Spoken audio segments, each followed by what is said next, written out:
Hi friends, എല്ലാവർക്കും സുഖമാണെന്ന് കരുതുന്നു. കുറച്ച് കാലത്തിന് ശേഷമാണ് ഞാനൊരു വീഡിയോ ഇങ്ങനെ തയ്യാറാക്കുന്നത്. മറ്റൊന്നുമല്ല, കഴിഞ്ഞ ദിവസം എൻ്റെ ഒരു വീഡിയോ ഇൻസ്റ്റഗ്രാമിലും യൂട്യൂബിലും വന്നിട്ടുണ്ടായിരുന്നു. ഒരു ഇൻ്റർവ്യൂ വീഡിയോ. ഞാൻ പഠിച്ചത് കൊച്ചിയിലെ പ്രോട്ടോടൈപ്പിലായിരുന്നു. അത് കാലിക്കറ്റ് സ്റ്റാർട്ട് ചെയ്തു. പിന്നീട് അവർ കൊച്ചിയിലേക്ക് വന്ന് ഒരു രണ്ടാമത്തെ ബാച്ചിലായിരുന്നു ഞാൻ അവിടെ സ്റ്റാർട്ട് ചെയ്തിട്ടുണ്ടായിരുന്നു. അപ്പോൾ അവിടുന്ന് കംപ്ലീറ്റ് ചെയ്ത് ഒരു MNCയിൽ പ്ലേസ് ആയപ്പോൾ ഒരു ഇൻ്റർവ്യൂ നടത്തിയതാണ് അവർ. പക്ഷെ അതൊരു അൺഎക്സ്പെക്റ്റഡ് ഇൻ്റർവ്യൂ ആയിരുന്നു. മറ്റൊന്നുമല്ല, അപ്പോൾ അവർക്ക് ഒരു ഇൻ്റർവ്യൂ നടത്തി. അപ്പോൾ ഇതിൽ കുറേ ഡാറ്റാസ് അവരോട് കമ്മ്യൂണിക്കേറ്റ് ചെയ്തിരുന്നു. അപ്പോൾ അങ്ങനെ അതിൻ്റെ ഒരു സിറ്റുവേഷൻ ഉണ്ടല്ലോ, അതെങ്ങനെ ആ ഇൻ്റർവ്യൂ ഉണ്ടായത് എന്നുള്ള കാര്യങ്ങളൊക്കെ പല ആൾക്കാരും ചോദിച്ചിട്ടുണ്ടായിരുന്നു. അപ്പോൾ അത് റിലേറ്റ് ചെയ്തിട്ട് ഞാൻ ഒരു ചെറിയൊരു വീഡിയോ തയ്യാറാക്കാനുള്ളൊരു പ്ലാനില്ല, വേറെ ഒന്നുമില്ല. അപ്പോൾ ഒരു ദിവസം പെട്ടെന്ന് ഇങ്ങനെ നിൽക്കുന്ന സമയത്ത് കുറച്ച് ദിവസം മുമ്പ്, അതിപ്പോൾ ആ ഒരു വീഡിയോ സ്റ്റാർട്ട് ചെയ്യുന്നതിന് കുറച്ച് ദിവസം മുമ്പ് അനഘ മാം, അത് എനിക്ക് അവിടുത്തെ മെയിൻ ഒരാളാണ് അനഘ, അവർ എനിക്ക് കമ്മ്യൂണിക്കേറ്റ് ചെയ്തിരുന്നു, നീ എവിടെ ഉള്ളതെന്ന് ചോദിച്ചു. അപ്പോൾ ഞാൻ പറഞ്ഞു ഞാനിപ്പോൾ നാട്ടിലുണ്ട്. അപ്പോൾ പറഞ്ഞു ഒരു കുറച്ച് ദിവസം മുമ്പ് കേട്ടോ ഒരു വീഡിയോ നടക്കണത്. അപ്പോൾ ഈ കുറച്ചും കൂടെ കോഴിക്കോട് വരുമെന്ന് ചോദിച്ചു.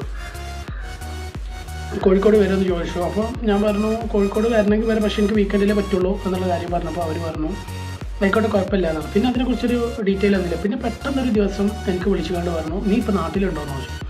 അപ്പോൾ നാട്ടിലുണ്ടെന്ന് പറഞ്ഞപ്പോൾ പറഞ്ഞു ഈ വീട്ടിലുണ്ടോയെന്ന് ചോദിച്ചു. അപ്പോൾ വീട്ടിലുണ്ടെന്ന് പറഞ്ഞപ്പോൾ പറഞ്ഞു എന്നാൽ നമ്മളെ മീഡിയ ടീം അവിടെ എത്തിയിട്ടുണ്ട്, പെട്ടെന്ന് ഒരു ഇൻ്റർവ്യൂക്ക് പ്രിപ്പയർ ആയിട്ടുണ്ട്. ഇൻ്റർവ്യൂ ഇന്നില്ല, ജസ്റ്റ് ഒരു കാഷ്വൽ ടോക്ക് മാത്രമാണ് ഉണ്ടാവാറ്. അപ്പോൾ ഞാനെന്തൊരു പ്രോഗ്രാം, എന്തൊരു കല്യാണം കഴിഞ്ഞ് വന്ന സമയമാണ്, അങ്ങനെ എന്തൊരു സമയമാണത്.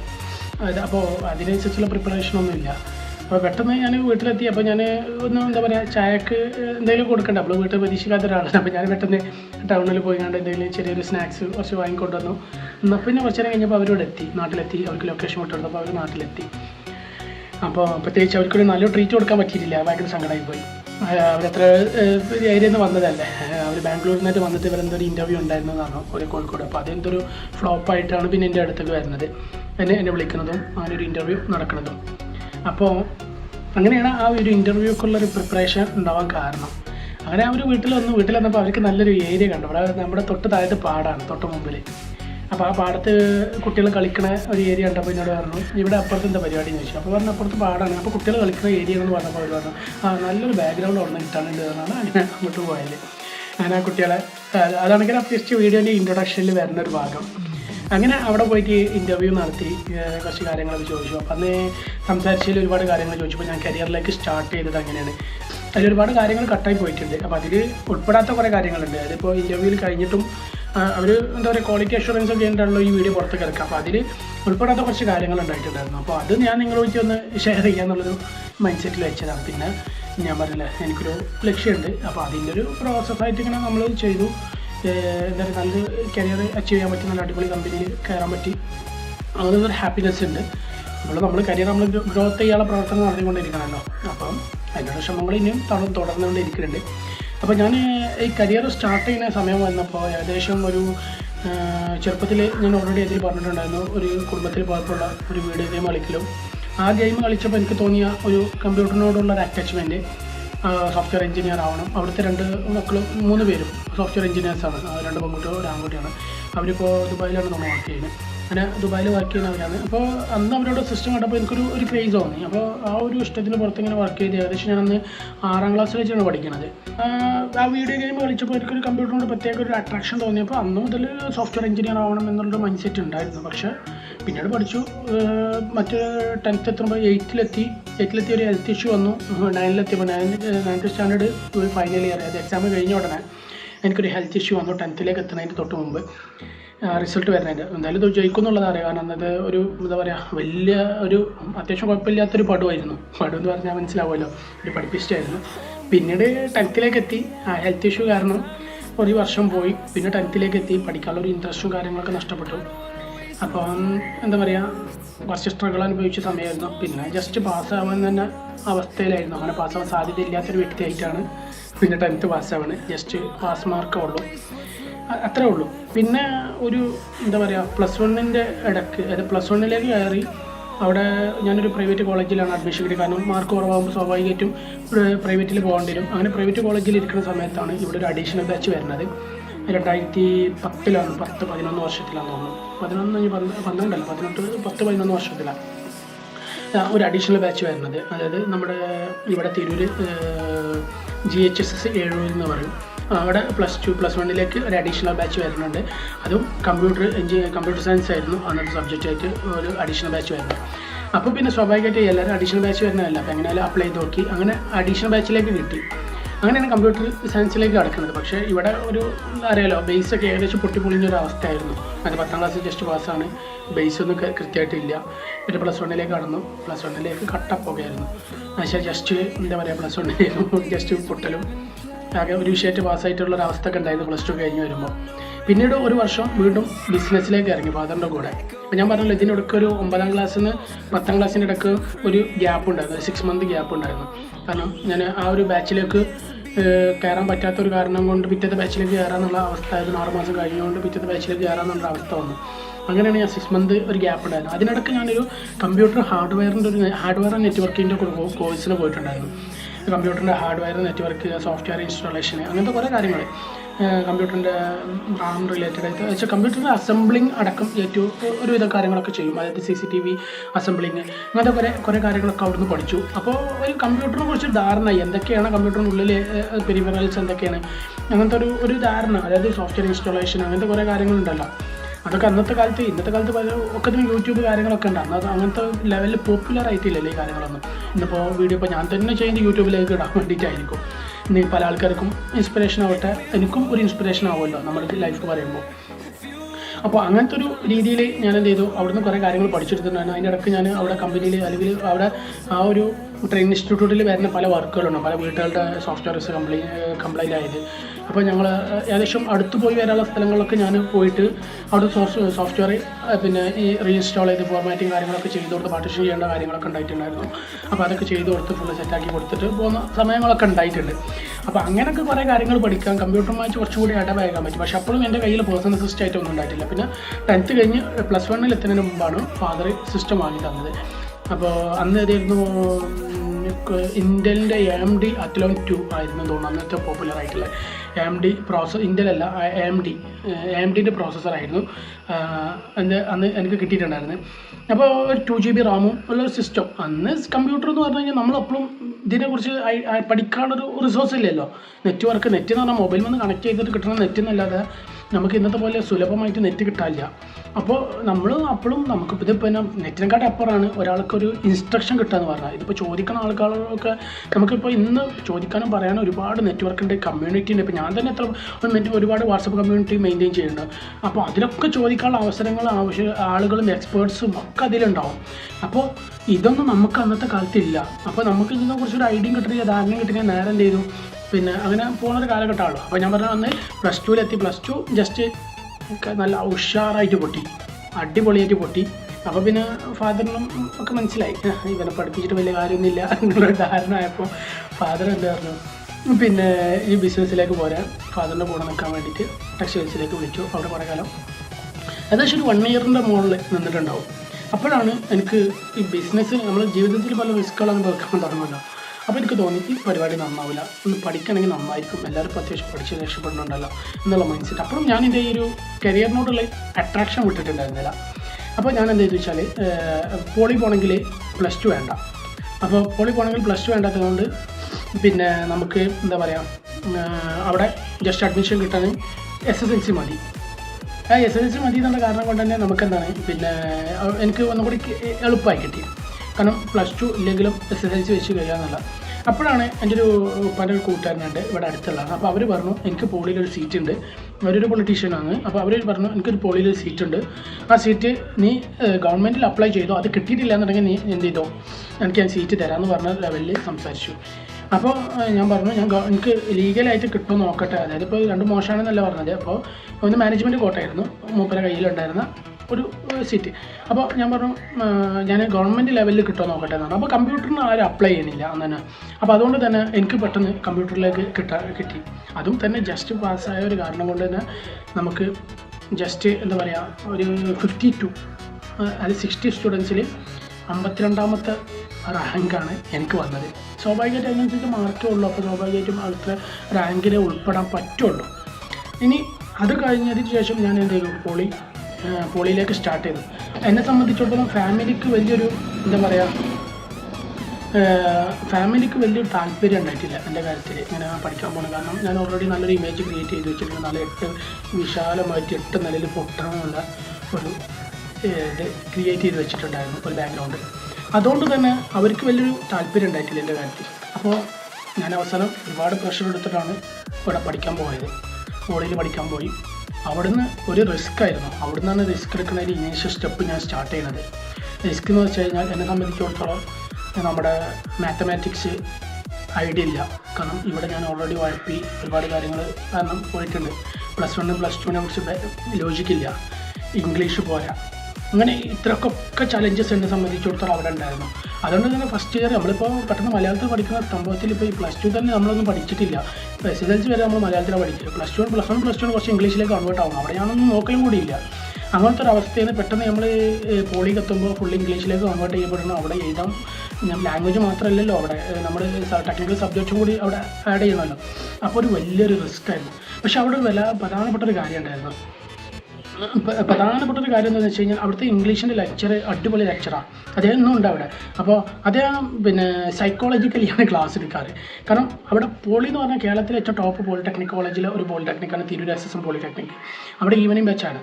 അപ്പോൾ അദ്ദേഹം എന്താണെന്ന് വെച്ച് കഴിഞ്ഞാൽ പഠിക്കാൻ താല്പര്യമുള്ള കുറച്ച് ആൾക്കാരെ കണ്ടതിൽ ഞാനടക്കം കുറച്ച് ആൾക്കാർ എങ്ങനെയെങ്കിലും രക്ഷപ്പെടണം എന്നൊരു മൈൻഡ് സെറ്റുള്ള, അല്ലെങ്കിൽ എങ്ങനെയെങ്കിലും ഒരു കരിയർ നല്ല സക്സസ്ഫുൾ ആയിട്ട് കംപ്ലീറ്റ് ചെയ്യണം എന്നുള്ള മൈൻഡ് സെറ്റുള്ള കുറച്ച് ആൾക്കാരെ കണ്ടപ്പോൾ അപ്പോൾ ഞാൻ എന്താണെന്ന് വെച്ചാൽ കുറച്ചും കൂടി ലെവലിൽ ഈസി ആയിട്ട് ഇംഗ്ലീഷ് ലേൺ ചെയ്യാനും ഒന്ന് അട്രാക്റ്റീവ് ആക്കി എടുക്കാനും പറ്റിയ ലെവലിലാക്കി മാറ്റി. അങ്ങനെ ഒരു സിസ്റ്റം ലെവലിൽ അദ്ദേഹം ക്ലാസ് എടുക്കാൻ തുടങ്ങിയപ്പോൾ കുറച്ചുകൂടി ബെറ്റർ ആയിട്ട് ഞങ്ങൾക്ക് അണ്ടർസ്റ്റാൻഡ് ചെയ്യാൻ പറ്റി, കുറച്ചുകൂടി പഠിക്കാൻ പറ്റി, ഗ്രാമറും കാര്യങ്ങളൊക്കെ ഞങ്ങൾ സെറ്റ് ചെയ്യാൻ തുടങ്ങി.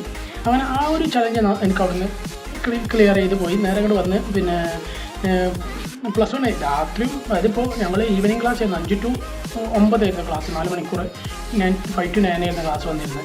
അത് രാവിലെ ഷോപ്പിൽ പോയി നിൽക്കും. ഉച്ചയ്ക്ക് ഷോപ്പിൽ നിന്ന് ഇറങ്ങിയിട്ട് ഏകദേശം 2 മണി 3 മണിയുടെ ഇടയ്ക്ക് ഇറങ്ങിയിട്ട് നേരെ വീട്ടിൽ വന്ന് ബാഗും കാര്യങ്ങളൊക്കെ സെറ്റ് ചെയ്ത് നേരെ 5 മണിയാകുമ്പോഴത്തേന് എവിടെ കോളേജിലെത്തണം. 5 മണിയാകുമ്പോഴത്തേനും കോളേജിലെത്തി 9 മണി ക്ലാസ്സിൽ നേരെ തിരിച്ചു വന്ന് അതിൻ്റെ ഇടയ്ക്ക് എന്തെങ്കിലും എഴുതാനും കാര്യങ്ങളുണ്ടെങ്കിൽ രാത്രി ഇരുന്ന് എഴുതി ഫുള്ള് എഴുതും. അല്ലെങ്കിൽ ഡ്രോയിങ് ഒക്കെ ഒരുപാടുണ്ടാവുമല്ലോ, ഡ്രോയിങ്ങിന് ഫുള്ള് വർക്കൗട്ട് ആയിരുന്നു. അതൊരു ഹാർഡ് സിറ്റുവേഷൻ ആയിരുന്നു ആ സമയത്ത് തന്നെ. പക്ഷെ എന്നെ സംബന്ധിച്ചിടത്തോളം എനിക്ക് വേറൊരു ഓപ്പർച്യൂണിറ്റി എനിക്ക് വീട്ടുകാരോടൊന്നും പറയാൻ പറ്റില്ല. കാരണം എല്ലാവരും വെറുപ്പിച്ചിട്ടാണ്, അല്ലെങ്കിൽ ഒരാൾക്ക് താല്പര്യമില്ലാതെ ഞാൻ അവിടെ പോകുന്നത്. കാരണം ഞാൻ ഓൾറെഡി അങ്ങനത്തെ ഒരു ഇമേജ് ക്രിയേറ്റ് ചെയ്തുകൊണ്ട് എന്നെ സംബന്ധിച്ചിടത്തോളം അത് എങ്ങനെയെങ്കിലും കരിയർ കംപ്ലീറ്റ് ആയി ആ ഒരു കോഴ്സ് കംപ്ലീറ്റ് ചെയ്താൽ മതിയാവും.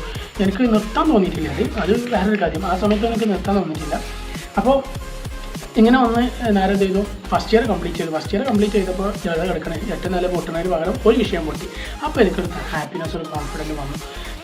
നല്ല സങ്കടമായിരുന്നു. കാരണം അത്രയ്ക്ക് ഹാർഡ് വർക്ക് ചെയ്തിട്ടും ഒരു വിഷയം പൊട്ടിയെന്ന് പറയുമ്പോൾ അറിയാലോ, നമ്മൾ അത്ര ഹാർഡ് വർക്കിന് റിസൾട്ട് കിട്ടണില്ല. നല്ല സങ്കടം ഉണ്ടായിരുന്നു. പിന്നീട് സെക്കൻഡ് ഇയർ എത്തിയപ്പോൾ സെക്കൻഡ് ഇയറിലും ഞാൻ അതേപോലെ തന്നെ അത്യാവശ്യം നല്ല കഷ്ടപ്പെട്ടു. ഫസ്റ്റ് ഇയർത്തെ ആ ഒരു സപ്ലി എഴുതിയെടുത്തു. പ്ലസ് സെക്കൻഡ് ഇയറിലും ഞാനൊന്ന് പൊട്ടി. അപ്പോഴും നല്ല സങ്കടം ഉണ്ടായിരുന്നു. പിന്നെ തേർഡ് ഇയറിലെത്തിയപ്പോൾ ഞാൻ പിന്നെ അത്യാവശ്യം കുറച്ചും കൂടി ഇപ്പോൾ ടെക്നിക്കൽ സബ്ജക്റ്റിലേക്ക് കടന്നല്ലോ തേർഡ് ഇയർ. അപ്പോൾ ഞാൻ എന്ത് ചെയ്തു, സെക്കൻഡ് ഇയർത്തെ ആ ഒരു സബ്ജക്റ്റും പ്ലസ് തേർഡ് ഇയറും കൂടി എഴുതിച്ച് അവിടെ ഫുള്ള് പാസ്സായി.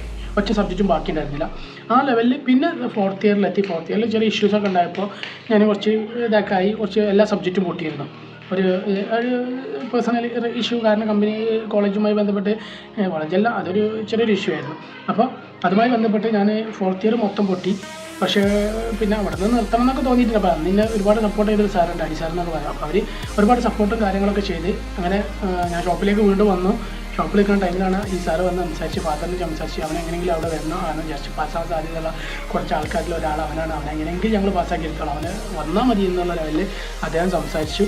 അങ്ങനെ ഞാൻ എന്ത് ചെയ്തു വെച്ചാൽ വീണ്ടും റീജോയിൻ ചെയ്തു, സ്റ്റാർട്ട് ചെയ്തു. അങ്ങനെ ഫോർത്ത് ഇയറിൽ കുറച്ചൊക്കെ ഞാൻ അറ്റൻഡൻസ് പോയിട്ടുണ്ടായിരുന്നു. പക്ഷേ എങ്കിലും അവർ ഒരു കണ്ടനേഷൻ അടക്കാനുള്ള ലെവലിൽ ഉള്ള അറ്റൻഡൻസ് എനിക്ക് പോയിട്ടുണ്ടായിട്ടുള്ളൂ. അപ്പോൾ അതുകൊണ്ട് എന്താ വെച്ചാൽ കണ്ടനേഷൻ അടച്ചു, നേരെ റീഅഡ്മിഷൻ വാങ്ങി. പക്ഷേ എനിക്ക് വേണ്ടിയിട്ട് അവർ സ്പെഷ്യൽ ക്ലാസ് പോലെ ആയിരുന്നു എനിക്ക് പല നോട്ട്സും തന്നിരുന്നത്. മറ്റുള്ള കോമൺ ക്ലാസ്സിന് പകരമായിട്ട് എനിക്ക് എന്താ പറയുക, സത്താന്ന് പറയില്ല, അതായത് ഒരു ക്ലാസ്സിൻ്റെ കോർ ലെവലിൽ എങ്ങനെയൊക്കെയാണ് എന്തൊക്കെ കാര്യങ്ങൾ വരിക എന്നുള്ള ലെവലിലായിരുന്നു എനിക്ക് ഡോക്യുമെൻറ്റേഷൻ ആക്കിയിട്ട് അവർ തന്നിരുന്നത്. അത് ഞാൻ നോക്കി പഠിച്ചു, ഭയങ്കര കഷ്ടപ്പെട്ടിട്ടുണ്ട്. ആ ഫോർത്ത് ഇയറിലെ എക്സാം ഞാൻ എഴുതിയിട്ടുണ്ടായിരുന്നില്ല പറയുമ്പോൾ. എന്നിട്ട് ഫോർത്ത് ഇയറിലെ ഫോർത്ത് സെമ്മിൽ ഞാൻ എക്സാം എഴുതിയിട്ടുണ്ടായിരുന്നില്ല. അവസാനം ഞാൻ ഫിഫ്ത്ത് സെമ്മിലേക്ക് കടന്നു. അവിടെ ഞാൻ പിന്നെ രണ്ടാമത് കംപ്ലീറ്റ് ചെയ്തു. 5th സെമ്മിലേക്ക് എത്തിയപ്പോഴാണ് 4th സെമ്മത്തെ 5th സെമ്മത്തെ എക്സാം എഴുതി. അവിടെ എനിക്ക് 2 സബ്ജക്റ്റാണ് പോയത്. 4th 5th രണ്ടും കൂടി ഒന്നിച്ച് എഴുതിയിട്ട് എനിക്ക് 2 സബ്ജക്റ്റ് അവിടെ ഞാൻ ഫെയിലിയറായി. അത് 5th സെമ്മത്തെ 2 സബ്ജക്റ്റ് ആയിരുന്നു. അങ്ങനെ 6th എത്തി. 6th സെമ്മിൽ ഞാൻ എന്ത് ചെയ്തു, ഫുള്ള് കംപ്ലീറ്റ് ചെയ്ത് വിത്തിൻ ഫസ്റ്റ് ക്ലാസ്സോട് കൂടിയിട്ട് എനിക്ക് പാസ്സാവാൻ പറ്റിയിരുന്നു. അത് ഹാപ്പിയാണ്. കാരണം അത്രയ്ക്ക് സ്ട്രഗിൾ എടുത്ത ആൾക്കാർക്ക് അവിടെ എൻ്റെ ജീവിതത്തിൽ എനിക്ക് മനസ്സിലായ കാര്യം, അവിടെ സ്ട്രഗിൾ എവിടെ എടുക്കണുണ്ടോ അവിടെ നമ്മൾ വിജയിക്കും, നല്ല ഉയർന്ന വിജയം ഉണ്ടാവും എന്നുള്ള ഒരു ധാരണ എനിക്ക് അവിടെ കിട്ടി. പിന്നെ വീണ്ടും ഫാദർ പറഞ്ഞു ഈ ടാക്സി ഷോപ്പിലേക്ക് നീ വേറെ ജോബിനെ നോക്കണ്ട എന്നുള്ള ലെവലിൽ സംസാരിച്ചപ്പോൾ ഞാൻ പറഞ്ഞു. ഞാൻ പിന്നെ അത് എതിർത്തില്ല. ഫാദറിൻ്റെ കൂടെ നിൽക്കാൻ നമ്മുടെ മൈൻഡ് സെറ്റിൽ എന്ത് ചെയ്തു, ഞാൻ അവിടെ ഫാദറിൻ്റെ കൂടെ കൂടി ഏകദേശം ഒരു 2 കൊല്ലത്തിനടുത്ത് ഞാൻ അവിടെ കൂടി. 2 കൊല്ലം 3 കൊല്ലം 2020 വരെ, 2017 മുതൽ 2020 എൻഡ് വരെ, അത് 3 കൊല്ലത്തോളം, 3 കൊല്ലത്തിന് മേലെ ആയിട്ടുണ്ടാവും. അപ്പോൾ 2021 ആ ഒരു കാലഘട്ടത്തിലാണല്ലോ നമുക്ക് ഈ കോവിഡിൻ്റെ സിറ്റുവേഷനൊക്കെ വരുന്നത്. ആ ഒരു സമയം വരെ ഞാൻ എന്ത് ചെയ്തു, ഷോപ്പിൽ തന്നെ കണ്ടിന്യൂ ചെയ്തിട്ടുണ്ടായിരുന്നു. അങ്ങനെ ഇരിക്കുമ്പോഴാണ് ഈ കോവിഡ് വരുന്നത്. ഈ കോവിഡ് വന്നപ്പോൾ അപ്പോൾ നമുക്കിവിടെ ഒരു ടെക്നോളജി അല്ലെങ്കിൽ ടെക്നോളജീൻ്റെ ഒരു വിപ്ലവം നടന്നിട്ടുണ്ടായിരുന്നു. അത് നമ്മുടെ ഇൻ്റർനെറ്റ് വിപ്ലവം എന്ന് പറയാൻ പറ്റും. അപ്പോൾ അങ്ങനെ എല്ലാവർക്കും നെറ്റ്വർക്ക് അവൈലബിൾ ആണ്, ഇൻ്റർനെറ്റ് വരുന്ന സുലഭമായിട്ട് വരുന്ന ഒരു സിറ്റുവേഷൻ നമുക്ക് കടന്നുപോയി ഈ 2020 അപ്പോൾ എല്ലായിടത്തും നെറ്റ്വർക്ക് അവൈലബിൾ ആണ്. അപ്പോൾ ഈ കോവിഡ് വന്നപ്പോൾ നമുക്ക് ലോക്ക്ഡൗൺ വരുന്ന സിറ്റുവേഷൻ ഉണ്ടായി.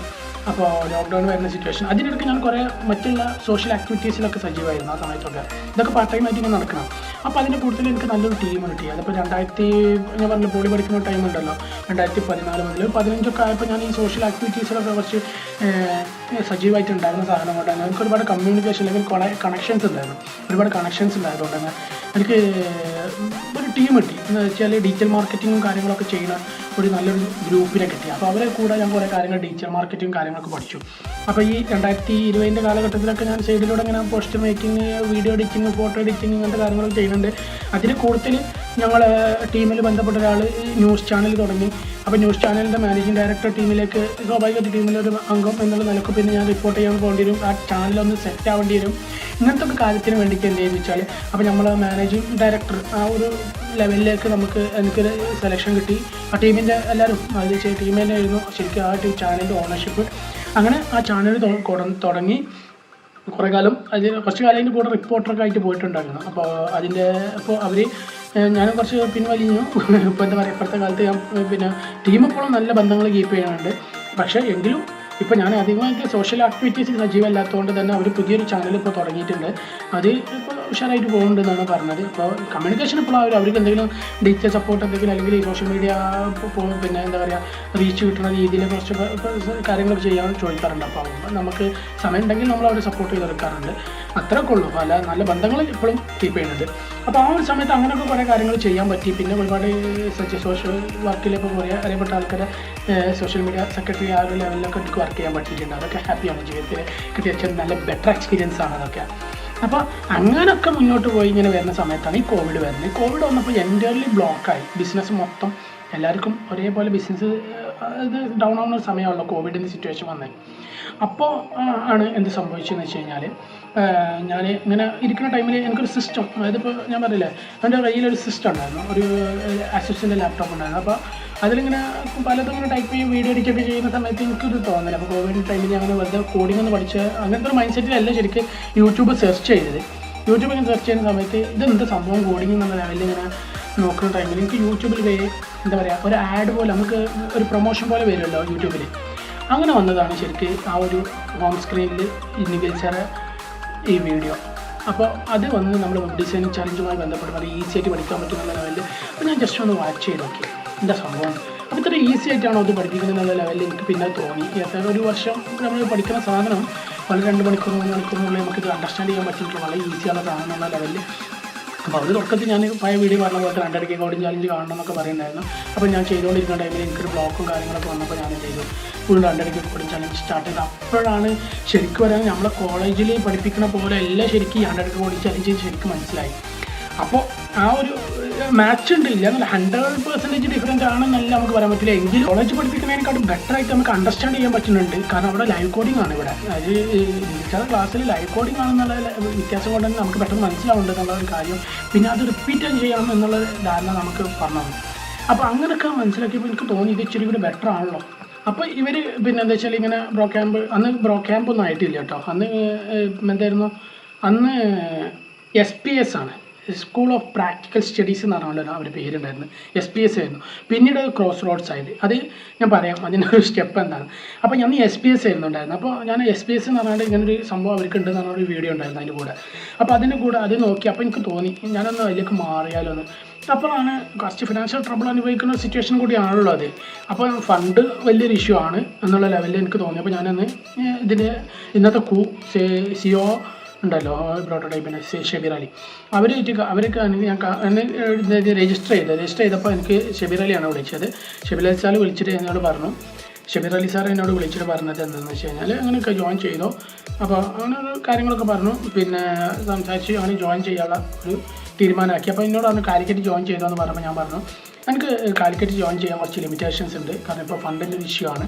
അപ്പോൾ അതുകൊണ്ട് എനിക്ക് പെട്ടെന്നത് പ്രാക്ടിക്കലല്ല. അപ്പോൾ പറഞ്ഞു മറ്റൊരു ബാച്ച് കൊച്ചിയിലാണ്, അതിലേക്ക് പോകാനെന്ന് പറഞ്ഞു. അങ്ങനെ ഞാനെന്ത് ചോദിച്ചാൽ ആയിക്കോട്ടെ. അപ്പോൾ ഞാൻ കൊച്ചി ആകുമ്പോഴത്തേന് നമുക്ക് ഫണ്ടൊക്കെ ഒന്ന് അറേഞ്ച് ചെയ്യാമല്ലോ എന്നുള്ള മൈൻഡ് സെറ്റിൽ എന്ത് ചെയ്തു, ഞാൻ ആ ഒരു ലെവലിൽ ഞാൻ എന്ത് ചെയ്തു സെറ്റാക്കി. അങ്ങനെ അതിനുള്ള ഫണ്ടും കാര്യങ്ങളൊക്കെ സംഘടിപ്പിച്ചിരിക്കുമ്പോഴാണ്. അപ്പോൾ അതിന് പണ്ട് കുറച്ചൊക്കെ ആയിട്ടുണ്ടായിരുന്നുള്ളൂ.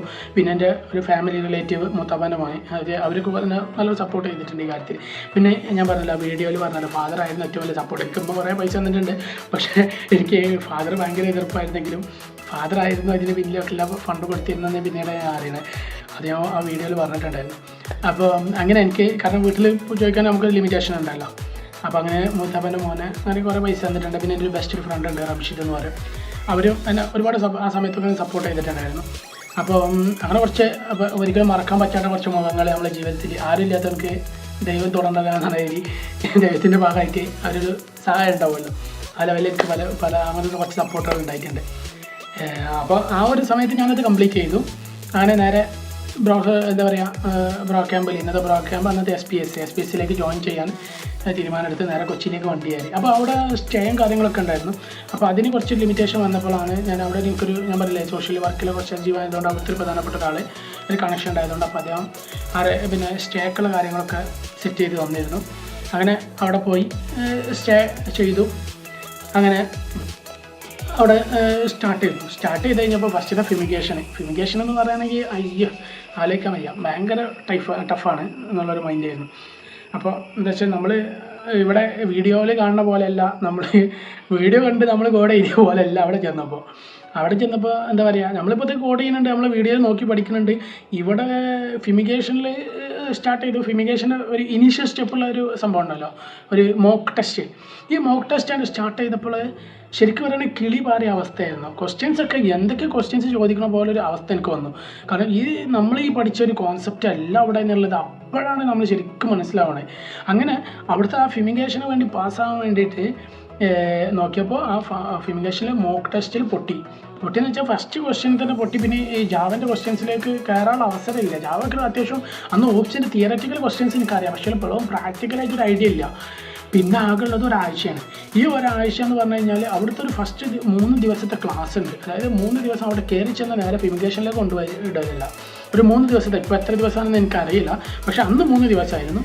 അന്ന് ഫൈസൽ സാറും ഉണ്ട്. ഫൈസൽ അത് നിഖിൽ സാറിൻ്റെ കൂടെ വർക്ക് ചെയ്യുന്ന അല്ലെങ്കിൽ ഇതിന് കോഫൗണ്ടർ ആയിട്ടുള്ള ഫൈസൽ സാറുണ്ട്, നിഖിൽ സാറുണ്ട്. ഇവർ രണ്ടാളെ ക്ലാസ് ഉണ്ട് ആ ഒരു 3 ദിവസം.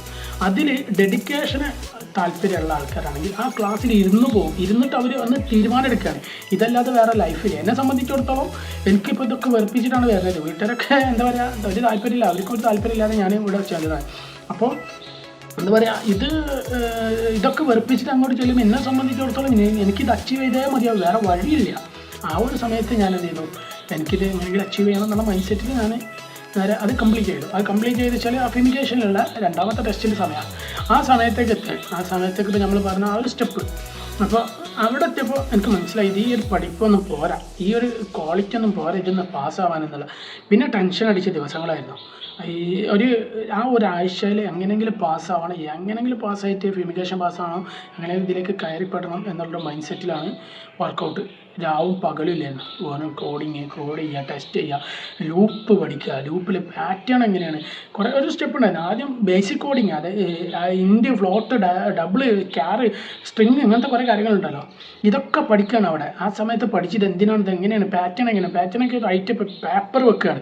പേപ്പർ വെച്ചിട്ട് ഞാൻ ഇത് ഡെവലപ്പേഴ്സ് ഇനീഷ്യൽ സ്റ്റാർട്ട് ചെയ്യുന്ന ആളുകളോട് പറയുകയാണ്, ഈ സ്റ്റെപ്പ് ഇവിടുന്ന് അങ്ങോട്ടുള്ള വീഡിയോ നിങ്ങൾക്ക് ഭയങ്കര ഉപകാരപ്പെടും. പക്ഷേ അത് ഈ പറഞ്ഞ പാറ്റേൺ, ഞാൻ ചെയ്ത പാറ്റേൺ ഇങ്ങനെയാണ്, ഇതിനെക്കാട്ടും നല്ലൊരു പാറ്റേൺ നിങ്ങൾക്ക് ചെയ്യാൻ പറ്റുകയാണെങ്കിൽ അത്രക്കും നല്ലത്. അപ്പോൾ ഞാനെന്താ വെച്ചാൽ എനിക്ക് അരയിൽ നമുക്ക് പിന്നെ ഒരു ഐഡിയ കിട്ടും എന്താണ് നടക്കണമെന്നുള്ളത്. അരയെന്ന് വെച്ച് കഴിഞ്ഞാൽ അരേൻ്റെ ഒരു സ്ട്രക്ചർ, അത് റാമിൽ എങ്ങനെ ഡാറ്റ സ്റ്റോർ ചെയ്യാനുള്ള സ്ട്രക്ചർ ഒന്ന് മനസ്സിലാക്കി വെക്കണം. പിന്നെ അരയിലുള്ള പുഷ് പോപ്പ് അങ്ങനത്തെ കുറേ കാര്യങ്ങളുണ്ടല്ലോ, അത് ഡാറ്റ ആഡ് ചെയ്യുന്ന റിമൂവ് ചെയ്യുന്ന അങ്ങനത്തെ കുറേ കാര്യങ്ങളുണ്ട്. ഇതൊക്കെ നമ്മൾ മനസ്സിലാക്കി വെക്കണം. പിന്നെ അതുപോലെ തന്നെ അരേൻ്റെ ഓപ്പറേഷൻസ് മാത്രം പോരാ, അരയിലുള്ള കുറച്ച് ട്രാവേഴ്സ് ഇങ്ങനത്തെ കുറച്ച് കാര്യങ്ങൾ മനസ്സിലാക്കി വെക്കണം. പിന്നെ കൂടാതെ നമ്മൾ അടുത്ത കാര്യം പറയുന്നത് വെച്ചാൽ നമുക്ക് കുറച്ച് മനസ്സിലാവാൻ ബുദ്ധിമുട്ടുള്ള ഭാഗം പാറ്റേൺ ആയിരിക്കും. പാറ്റേൺ എന്ന് വെച്ചാൽ അതിൻ്റെ കോൺസെപ്റ്റ്, അത് പാറ്റേണിൻ്റെ ലോജിക്ക് കത്താൻ കുറച്ച് ടൈം എടുക്കും ചില ആളുകൾക്ക് പെട്ടെന്ന് മനസ്സിലാവും. പക്ഷേ ആ മനസ്സിലായാലും നമ്മളത് റൈറ്റപ്പ് ചെയ്ത് അല്ലെങ്കിൽ നമ്മളത് കംപ്ലീറ്റ് ചെയ്തിട്ടില്ല എന്നുണ്ടെങ്കിൽ നമ്മൾ മറന്നു പോകും. അപ്പോൾ ഞാൻ എന്താ വെച്ചാൽ ഇതൊന്നും മനസ്സിലാവണം, ഞാൻ എല്ലാവരോടും ഇങ്ങനെ അങ്ങോട്ട് നടക്കും, കൂടെ ഉള്ളവരോട് പറയും ഇതെന്താ എനിക്കൊന്നും മനസ്സിലാവണം, ഇതൊന്ന് പറഞ്ഞിട്ടാ അങ്ങനെയൊക്കെ പറഞ്ഞുകൊണ്ട് ഞാൻ കുറേ നടന്നിട്ടുണ്ട്. അപ്പോഴാണ് പിന്നെ ഇവർ പറഞ്ഞു ഞങ്ങൾ ഫോളോ ചെയ്ത് ജെനീസ് ലെക്ചേഴ്സ് എന്ന് പറഞ്ഞാൽ ഒരു ഓൺലൈൻ ചാനലുണ്ട്, അതിലേക്ക് നീ ഫോളോ ചെയ്തോ, അതിൽ ഫോളോ ചെയ്താൽ എനിക്ക് ഉപകാരപ്പെടും, അത് നന്നായിട്ട് ഫോളോ ചെയ്ത് കഴിഞ്ഞാൽ എനിക്ക് അടിപൊളിയായിട്ട് അതിൽ ആ വീഡിയോ കണ്ട് എനിക്ക് ആ വീഡിയോ ഫോളോ ചെയ്ത് കഴിഞ്ഞാൽ എനിക്ക് കൃത്യമായിട്ട് സ്റ്റെപ്പ് പോസ് ചെയ്യുക, നീ ചെയ്യുക, പേപ്പറിൽ എഴുതുക, എന്നിട്ട് ഇങ്ങനെ ചെയ്ത് വെക്കാമെന്നാണ്. അപ്പോൾ ഞാൻ എന്ത് ചെയ്ത് വെച്ചാൽ ഇങ്ങനെ ഇത് കണ്ടു 3-4 പ്രാവശ്യം കണ്ടു. ചില വീഡിയോസൊക്കെ ഞാൻ 10-15 പ്രാവശ്യം കണ്ടിട്ടുണ്ട് ഇത് മനസ്സിലാവാൻ വേണ്ടിയിട്ട്.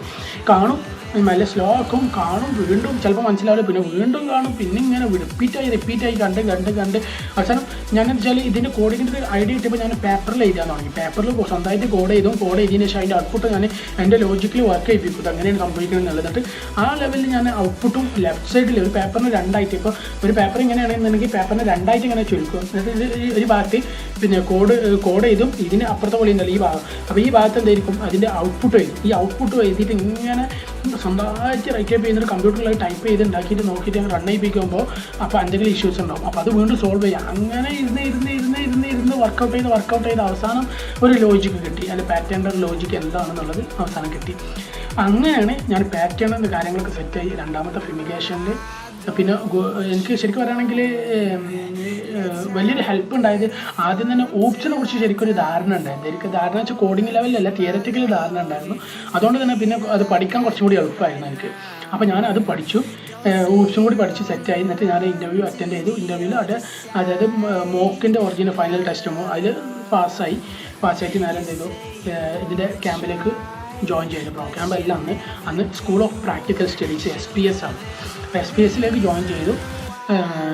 പിന്നെ എന്താ വെച്ചാൽ ജോയിൻ ചെയ്ത് സെറ്റായി സ്റ്റാർട്ട് ചെയ്തപ്പോൾ നമുക്കൊരു പല ആൾക്കാരും എന്നോട് ചോദിക്കുന്ന ഡൗട്ടും കൂടിയാണ് എനിക്കുണ്ടായത്. പല ആൾക്കാരും എന്നോട് ചോദിക്കുന്ന ഡൗട്ടാണ് പിന്നെ അടുത്ത സ്റ്റെപ്പ് ഇതെന്താ വെച്ചാൽ പല ആൾക്കാരും പറയാറുണ്ട്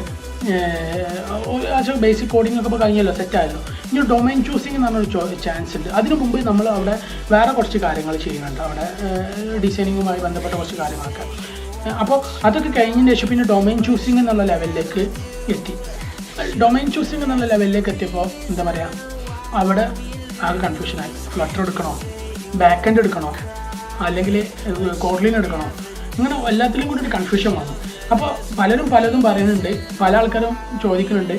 അപ്പോൾ അവിടുന്ന് പറഞ്ഞു നിങ്ങൾക്ക് ഇഷ്ടമുള്ള എടുക്കാം, ഏത് വേണമെങ്കിലും എടുക്കണമെങ്കിൽ കംപ്ലീറ്റ് ചെയ്യണം, അത്രേ അവർ പറഞ്ഞോളൂ. അപ്പോൾ ഞാൻ സംസാരിക്കുന്ന ഇടയിൽ എന്നോട് പറഞ്ഞു, ഞാൻ പറഞ്ഞു ഏതായാലും കഷ്ടപ്പെടാൻ വേണ്ടി വന്നതാണ്, അപ്പോൾ എടുക്കുമ്പോൾ കുറച്ച് റിസ്ക് ഉള്ള എടുക്കാമെന്ന് വിചാരിച്ചു. അപ്പോൾ ഇച്ചിരി കൂടി റിസ്ക് ഉള്ള സാധനങ്ങൾ എടുത്തു കഴിഞ്ഞാൽ ജീവിതത്തിൽ ഒന്നും കൂടി കരിയർ, കാരണം 3 ദിവസത്തെ ക്ലാസ് അത്ര പീക്ക് ലെവലിലുള്ള മോട്ടിവേഷനാണ്. വീട്ടിൽ തിരിയെത്തിക്കാനറിയാമല്ലോ, ആ ലെവലിലുള്ള മോട്ടിവേഷനാണ് പിന്നെ അന്നത്തെ ആ 3 ദിവസത്തെ ക്ലാസ്. അപ്പോൾ അതുകൊണ്ട് കുറച്ച് റിസ്ക് എടുക്കാനുള്ള മൈൻഡ് സെറ്റിലാണ് ആ സമയത്ത് നിൽക്കുക. അപ്പോൾ ഞാൻ കുറച്ച് റിസ്ക് ഉള്ള ലാംഗ്വേജ് എടുക്കാമെന്ന് വിചാരിച്ചു. അപ്പോൾ അന്ന് പറഞ്ഞു അങ്ങനെ സംസാരിക്കാനായിട്ട് പൈത്തൺ ജാങ്കോ കൊടുത്തു. അപ്പോൾ അവിടെ എല്ലാവരും പൈത്തൺ എടുക്കുന്നുണ്ടായിരുന്നു. അപ്പോൾ എനിക്ക് തോന്നി പൈത്തൺ വേണ്ട, ഞാൻ വേറെ ഏതെങ്കിലും ടെക്നോളജി എടുക്കാമെന്നുള്ള ഒരു മൈൻഡ് സെറ്റ്. പിന്നെ ഞാൻ എന്ത് ചെയ്തു, മാറിയിട്ട് ഞാൻ എന്ത് ചെയ്തു വെച്ചാൽ ഈ ഫ്ലട്ടർ എടുക്കണോ, അല്ലെങ്കിൽ ഫ്ലട്ടർ കുറച്ചും കൂടി എളുപ്പമാണെന്നാണ് എല്ലാവരും പറഞ്ഞതെന്ന് പറഞ്ഞു. അപ്പോൾ ഞാൻ പറഞ്ഞു എനിക്ക് അത്ര എളുപ്പമുള്ളത് വേണ്ടെന്ന്. എല്ലാത്തിനും അതിൻ്റേതായിട്ടുള്ള റിസ്ക് ഉണ്ട്, ലേണിംഗ് കർവ് ഉണ്ട്, ഇല്ല ഞാൻ പറഞ്ഞില്ല. പക്ഷേ എനിക്ക് കുറച്ചും കൂടി ടൈറ്റുള്ള സാധനം എടുക്കാമെന്ന് തോന്നി, അല്ലെങ്കിൽ കുറച്ചുകൂടി റിസ്ക് കൂടുതലുള്ള സാധനം എടുക്കാമെന്ന് തോന്നി. അപ്പോഴാണ് ഈ കോട്ട്ലിൻ എടുക്കാമെന്ന് പറഞ്ഞു. അപ്പോൾ കോട്ട്ലിൻ കുറച്ച് റിസ്ക്കാണ് മനസ്സിലാക്കുന്നത്. അപ്പോൾ ഇപ്പോഴത്തെ കോട്ട്ലിൻ കമ്പോസ് കുറച്ചുകൂടി എളുപ്പം കേട്ടോ, ഇച്ചിരി ബെറ്ററാണ് മനസ്സിലാക്കാനും. കാരണം പഴയ XML ഒരു ഡിസൈനിങ്ങിൻ്റെ ഭാഗത്തൊരു കോഡും XML ഡിസൈൻ ചെയ്ത് വെക്കണം, ഇപ്പോഴത്തെ കോഡ് വേറെ തന്നെ ചെയ്യണം. പിന്നെ വ്യൂ ബൈൻഡിങ്, ഡാറ്റ ബൈൻഡിങ്, അങ്ങനെ കുറേ റീസൈക്കിൾ വ്യൂ, ഇപ്പോൾ ലിസ്റ്റൊക്കെ ചെയ്യുമല്ലോ, ലിസ്റ്റ് ചെയ്യാൻ റീസൈക്കിൾ വ്യൂ അങ്ങനത്തെ ഒരു കോൺസെപ്റ്റ് ഉണ്ട്. പിന്നെ പേജിനേഷനും റിലേറ്റ് ചെയ്തിട്ട് പിന്നെ ലിസ്റ്റ് അപ്ഡേറ്റ്, ഓട്ടോ അപ്ഡേറ്റ് ചെയ്യണമെങ്കിൽ പിന്നെ എന്താ പറയുക, നമ്മുടെ പുൾ ടു റീഫ്രഷ്, ഇതൊക്കെ കുറച്ച് റിസ്ക് കൂടുതലായിരുന്നു പഴയ ടെക്നോളജിയിൽ. പക്ഷേ കമ്പോസ് അതൊക്കെ റെഡ്യൂസ് ചെയ്ത് ഭയങ്കര ഈസി ആയിട്ടാണ് കമ്പോസ് ഇന്നത്തെ കാലത്ത് ഇംപ്ലിമെൻറ്റ് ചെയ്തിരിക്കുന്നത്, അത് നേറ്റീവ് കോഡിങ്ങിൽ. കാരണം XML ഇപ്പോൾ ഡിപ്ലിക്കേറ്റ് ആയിക്കൊണ്ടിരിക്കുകയാണ്, പല ആൾക്കാരും കമ്പോസിലേക്ക് മാറിക്കൊണ്ടിരിക്കുക. ഞാനിപ്പോൾ കമ്പോസിലാണ് വർക്ക് ചെയ്യുന്നത്. അപ്പോൾ എനിക്ക് തോന്നി കോട്ട്ലിൻ ഇച്ചിരി കൂടി റിസ്ക് ആണ്, അത് എടുത്താൽ നന്നായിരിക്കും എന്നുള്ളൊരു തോന്നലുണ്ടായപ്പോൾ ഞാൻ എന്ത് ചെയ്തു, ആയിക്കോട്ടെ കോട്ട്ലിൻ എടുക്കാം, അത് ഇച്ചിരി കൂടി ബെറ്റർ ആണല്ലോ എന്നുള്ള മൈൻഡ് സെറ്റിൽ ഞാൻ എന്ത് ചെയ്തു, കോട്ട്ലിൻ എടുത്തു. അപ്പോഴാണ് മനസ്സിലായത് കിളി പറഞ്ഞൊരു സബ്ജക്റ്റ് ആയിരുന്നു ഈ കോട്ട്ലിൻ എന്നുള്ള മനസ്സിലായത്. അത്യാവശ്യം നല്ല റിസ്ക് ആയിരുന്നു, കാരണം അതിൻ്റെ ഡിപ്പെൻഡൻസി ഇഞ്ചക്ഷനൊക്കെ മനസ്സിലാകാൻ കുറച്ച് പണിയുണ്ടായിരുന്നു. വ്യൂ മോഡലിൻ്റെ കോൺസെപ്റ്റൊക്കെ മനസ്സിലാവാൻ ആദ്യം കുറച്ച് റിസ്ക് ഉണ്ട്, കാരണം ഒരു ലേണിംഗ് കർവാണല്ലോ അത്. അവിടെ ഒരാൾ ഏർലി സ്റ്റേജിൽ എല്ലാം അറിഞ്ഞിട്ടൊന്നുമല്ല എല്ലാവരും പഠിക്കണേ. ഞാനിപ്പോഴും പറയലുണ്ട് പല ആളുകളോടും, എല്ലാം അറിഞ്ഞിട്ടല്ല എല്ലാവരും എല്ലതും ആയിട്ടുള്ളത്. പലരും തെറ്റിലൂടെ തന്നെ നമ്മൾ ശരി കണ്ടെത്തുക. അപ്പോൾ നമ്മൾ വർക്കൗട്ട് ചെയ്ത് പല ആൾക്കാർ ഇൻസ്ട്രക്ഷൻസ് വാങ്ങുക, എക്സ്പേർട്ടിൻ്റെ ഇൻസ്ട്രക്ഷൻസ് വാങ്ങിയിട്ട് നമ്മളത് സോൾവ് ചെയ്യുക, അങ്ങനെ ഉള്ളതല്ല. പിന്നെ ഇവിടെ ഒരു മെൻഡർ ഉണ്ടായിരുന്നു, വിഷ്ണു ശിവ എന്ന് പറയും. അദ്ദേഹം TCSലൊക്കെ ഉണ്ടായിരുന്ന ഒരാളാണ്. അപ്പോൾ അത് അടിപൊളിയാണ്, ഒരു രക്ഷയില്ല. അപ്പോൾ അദ്ദേഹത്തിൻ്റെ മെൻറ്റർഷിപ്പ് ഒരുപാട് ഉപകാരം ചെയ്തിട്ടുണ്ട്. അപ്പോൾ വീക്കിലി നമ്മൾ റിവ്യൂ ഉണ്ടാവുമല്ലോ, അപ്പോൾ ആ സമയത്ത് അദ്ദേഹം പറഞ്ഞിട്ടുണ്ട്. പിന്നെ ആദ്യം അദ്ദേഹം ഇങ്ങനത്തെ അഡ്വാൻസ് ലെവലിലൊന്നും പറഞ്ഞില്ല, നമ്മൾ എങ്ങനെയെങ്കിലും ഇംപ്ലിമെൻറ്റ് ചെയ്യുക, നമ്മൾ കാര്യങ്ങൾ പഠിക്കുക എന്നുള്ള ലെവലിലായിരിക്കും അദ്ദേഹത്തിൻ്റെ ഇൻ്റർവ്യൂ. പിന്നെ അത് കഴിഞ്ഞതിന് ശേഷം നമ്മളിപ്പോൾ അത്യാവശ്യമൊക്കെ സെറ്റായി, അത് 2-3 പ്രോജക്റ്റൊക്കെ കഴിഞ്ഞിട്ടുണ്ടെങ്കിൽ അദ്ദേഹം പിന്നെ കുറച്ചും കൂടി അഡ്വാൻസ് ലെവലിലേക്ക് നമ്മൾ ഇൻ്റർവ്യൂ ചെയ്യാൻ തുടങ്ങും. ആ ലെവലിലേക്കൊക്കെ ആയി ഒരു അടിപൊളിയായിരുന്നു ഇൻ്റർവ്യൂവും കാര്യങ്ങളൊക്കെ. അങ്ങനെ അത് കംപ്ലീറ്റ് ചെയ്ത് അങ്ങനെ ഇരിക്കുമ്പോഴാണ് നമ്മുടെ കൊച്ചിയിൽ പിന്നെ എനിക്കൊരു ഇൻ്റർവ്യൂ വരുന്നത്, ഒരു പ്രധാനപ്പെട്ട ഒരു കമ്പനിയിൽ ഒരു 3 month ആയിട്ടുള്ളൂ. അപ്പോഴാണ് പ്രധാനപ്പെട്ട 2-3 കമ്പനീസിന് എനിക്ക് ഇൻ്റർവ്യൂ കോൾ വന്നു. പക്ഷേ എനിക്ക് ലിങ്ക്ഡിനും കാര്യങ്ങളൊന്നും അതുവരെ അറിയില്ലായിരുന്നു. അവിടെ നിന്നാണ് പറഞ്ഞത് ലിങ്ക്ഡിനും കാര്യങ്ങളൊക്കെ ഇങ്ങനത്തെ സാധനങ്ങളൊക്കെ പെട്ടെന്ന് സെറ്റ് ചെയ്യണത് നന്നായിരിക്കും, ഒരു പ്രൊഫൈൽ ക്രിയേറ്റ് ചെയ്തിട്ടാൽ മതി. ആ സമയത്ത് പിന്നെ പ്ലേസ്മെൻറ്റുമായി ബന്ധപ്പെട്ടുള്ള സമയത്തൊക്കെ നിങ്ങൾക്കത് ഉപകാരപ്പെടുന്നു. അപ്പോൾ ലിങ്ക്ഡിൻ ഇങ്ങനത്തെ ഒരു പ്ലാറ്റ്ഫോം ഉണ്ടോ എന്നുള്ളത്, ഡീറ്റെയിൽ മാർക്കറ്റിംഗ് ചെയ്യുന്നതാണെങ്കിലും ഞാൻ ആ ഒരു മേഖലയിലേക്ക് ഇറങ്ങിയിട്ടുണ്ടായിരുന്നില്ല. അപ്പോൾ ഡീറ്റെയിൽ മാർക്കറ്റിംഗ് കുറേയൊക്കെ ഞാൻ പഠിച്ചു വെച്ചുകൊണ്ട് അപ്പോൾ പെട്ടെന്ന് ഞാൻ എന്ത് ചെയ്തു, അവിടെ പ്രൊഫൈൽ ക്രിയേറ്റ് ചെയ്തു. അപ്പോൾ ഞാൻ വെറുതെ ഒരു ഇൻട്രസ്റ്റിന് വേണ്ടിയിട്ട് അവിടുന്ന് റിജക്ഷൻ എടുക്കണം എന്ന ഒരു ഡയലോഗ് ഉണ്ട്. അപ്പോൾ റിജക്ഷൻ എടുക്കാൻ വേണ്ടിയിട്ട് ഞാൻ വെറുതെ പല കമ്പനീസ് അങ്ങനെ അപ്ലൈ ചെയ്തുകൊണ്ടേയിരിക്കും. കാരണം നമ്മൾ റിജക്ഷൻ എടുക്കാൻ വേണ്ടിയിട്ട് പല കമ്പനീസ് അപ്ലൈ ചെയ്യാന്ന് വെച്ച് കഴിഞ്ഞാൽ നമ്മളെ സ്കിൽ ഇമ്പ്രൂവ് ചെയ്യാം. ഇൻ്റർവ്യൂ കഴിഞ്ഞാൽ നമുക്ക് ചിലപ്പം കിട്ടും, ചിലപ്പോൾ പൊട്ടും, അത് ഇതിന് ആസ് പെർ നമ്മുടെ കരിയറിൻ്റെ ഭാഗമാണ്. അപ്പോൾ ആ കിട്ടിയാലും പൊട്ടിയാലും നമ്മളെന്തായിരിക്കും, നമ്മൾ അവിടെ ഒരുപാട് ക്വസ്റ്റ്യൻസ് അറിയാത്തത് ഉണ്ടാവും. ആ അറിയാത്തത് നമ്മൾ പഠിക്കാൻ വേണ്ടിയിട്ട് ഞാനൊരു നോട്ട് അടുത്ത സൈഡിൽ വെക്കുമായിരുന്നു ഇൻ്റർവ്യൂ അറ്റൻഡ് ചെയ്യുമ്പോൾ. ഈ പൊട്ടിപ്പോണ ഇതുണ്ടാവില്ല ക്വസ്റ്റ്യൻസ്, അത് നോട്ട് ചെയ്ത് അത് വീണ്ടും റിസർച്ച് ചെയ്യും, അതെന്താണ് സംഭവം എന്നുള്ളത്. വീണ്ടും റിസർച്ച് ചെയ്ത് അയച്ച 1-2 പ്രോഗ്രാംസൊക്കെ ചെയ്ത് സെറ്റാക്കി ഒരു ഐഡിയ ആയി വെക്കും, ഇതങ്ങനെയൊക്കെ എന്താ സംഭവം എന്നുള്ള മനസ്സിലാക്കി വെക്കാൻ വേണ്ടിയിട്ട്. അങ്ങനെ ഞാൻ എന്ത് ചെയ്തു വെച്ചാൽ ഇങ്ങനെ വീണ്ടും റിപ്പീറ്റേഷനാണ്. അതേപോലെ ഇൻ്റർവ്യൂ 3-ാമത്തെ മാസം അറ്റൻഡ് ചെയ്ത് തുടങ്ങിയിട്ടുണ്ടെങ്കിലും ഒരു എന്താ പറയുക, അന്ന് കോട്ട്ലിന് കുറച്ച് വേക്കൻസി കുറവായിരുന്നു, കാരണം കുറച്ച് ഡൗൺ ആയിരുന്നു അന്നത്തെ സമയത്ത് കോട്ട്ലിയിലുള്ള വേക്കൻസി. അപ്പോൾ എന്താണെന്ന് വെച്ച് കഴിഞ്ഞാൽ അന്ന് ഏറ്റവും ഉപയോഗിച്ചത് ഫ്ലട്ടർ അത്ര ഹൈ ലെവലിൽ നിൽക്കണം, പീക്ക് ലെവലിലുള്ള ഇൻ്റർവ്യൂ. കാരണം എനിക്ക് പലപ്പോഴും സങ്കടം തോന്നിയിട്ടുണ്ട്, കാരണം ഞാനൊക്കെ അത് കംപ്ലീറ്റ് ചെയ്ത് ഇതിനെക്കാട്ടും ശേഷം വന്ന ആളുകളൊക്കെ അവിടെ ഫ്ലട്ടറിൽ പ്ലേസ് ആയി പോയില്ലോ എന്നുള്ളൊരു സങ്കടം എനിക്ക് പലപ്പോഴും തോന്നിയിട്ടുണ്ട്. ഉള്ള പോലെ തന്നെ പറയണമല്ലോ. അപ്പോൾ ഞാൻ ഫ്ലട്ടർ എടുത്താൽ മതിയായിരുന്നു എന്ന് വരെ എനിക്ക് തോന്നിയിട്ടുണ്ട്.